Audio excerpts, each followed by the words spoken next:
दिल्लीतील सीजेपीच्या आंदोलनात पाकिस्तानचा थेट संबंध आहे का? जंतर मंतरवर सुरू असलेलं आंदोलन आता केवळ नीट पेपर फुटीच्या मुद्द्यापुरतं मर्यादित राहिलेलं नाहीये. कारण या आंदोलनामागे आता एक नवा आणि गंभीर दावा समोर आलाय. या हिंसक निदर्शनांमागे पाकिस्तानचा काही संबंध आहे का?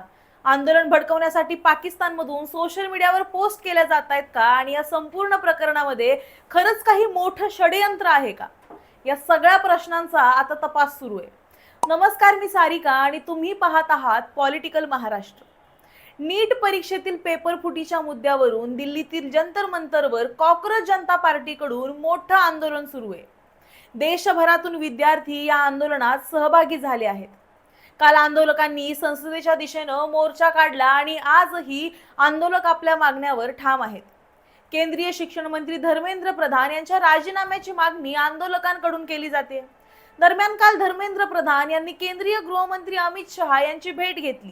दुसरीकडे आंदोलनाच्या पार्श्वभूमीवर दिल्लीमध्ये मोठा पोलीस बंदोबस्त तैनात करण्यात आला असून संसदेच्या सुरक्षिततेत सुद्धा आता वाढ करण्यात आली आहे.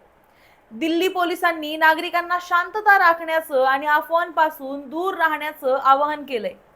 दरम्यान या आंदोलनादरम्यान झालेल्या हिंसाचाराचा तपास आता पोलिसांकडून केला जातोय.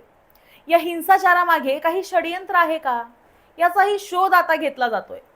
याच तपासादरम्यान पाकिस्तानशी संबंधित काही सोशल मीडिया अकाउंट्स आणि हँडल्सवर सुद्धा पोलिसांचं लक्ष असल्याचं सांगितलं जातंय. सूत्रांच्या माहितीनुसार हिंसाचाराशी संबंधित संभाव्य पाकिस्तानी कनेक्शनचा सुद्धा तपास केला जातोय. या हिंसाचाराच्या बाबतीत पाकिस्तानमधील काही सोशल मीडिया अकाउंट्सवरून अनेक पोस्ट आणि दावे शेअर केले जात आहेत. एका पोस्टमध्ये तर 7 आंदोलकांचा मृत्यू, 391 जण जखमी आणि 250 जणांना अटक केल्याचा दावा करण्यात आलाय. मात्र अशा दाव्यांची सत्यता अद्यापही स्पष्ट झाली नाही. पोलिसांनी मात्र स्पष्ट केलंय की आंदोलनाची परिस्थिती दिल्ली पोलीस आणि कायदा सुव्यवस्था राखण्यासाठी तैनात करण्यात आलेल्या इतर सुरक्षा यंत्रणांकडून हाताळली जाते. या आंदोलनासाठी कोणत्याही प्रकारचं लष्कर तैनात करण्यात आलेलं नाहीये. मात्र सोशल मीडियावरून पसरवले जाणारे भडकाऊ आणि दिशाभूल करणारे दावे वातावरण अधिकच तणावपूर्ण करतायत. त्यामुळे आता प्रश्न असा आहे की नीट पेपर फुटीच्या विरोधात सुरू झालेलं हे आंदोलन खरंच फक्त विद्यार्थ्यांच्या मागण्यांपुरतं मर्यादित आहे का, की या आंदोलनाचा फायदा घेऊन कोणीतरी वातावरण बिघडवण्याचा प्रयत्न करतंय?